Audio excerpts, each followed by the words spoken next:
શાળાથી આવું છું।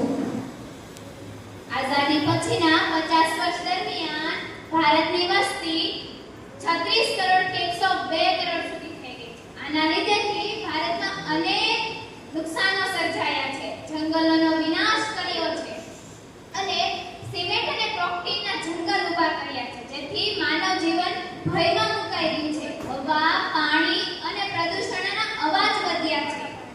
આપણું જીવન ભયમાં મુકાઈ ગયું છે। આનું નિવારણ કરવાનો એક જ ઉપાય છે કે આપણે વૃક્ષો વાવવા જોઈએ અને તેનો ઉછેર કરવો જોઈએ, જેથી કરીને આપણું જીવન આસાન અને સુંદર બની જાય।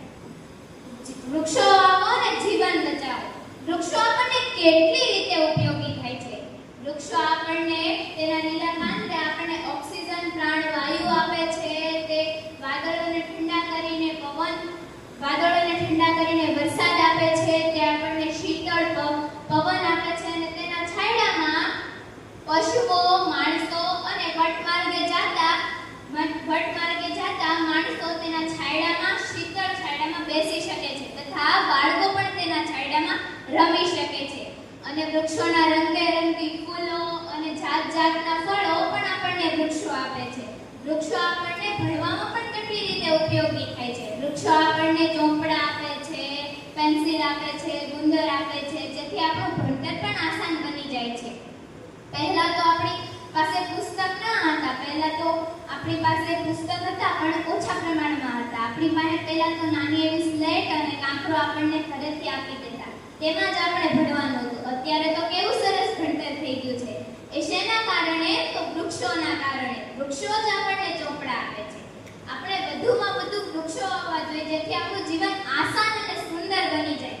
એક વૃક્ષ વાવવાથી આપણે ધરતી માતાએ આપણા ઉપર કરેલા ઉપકારોને આપણે ઢાળી શકીશું, જેથી આપણું જીવન એકદમ સુંદર બની જશે। આપણે એક વૃક્ષ વાવીશું ત્યારે આપણને ખુશી થશે।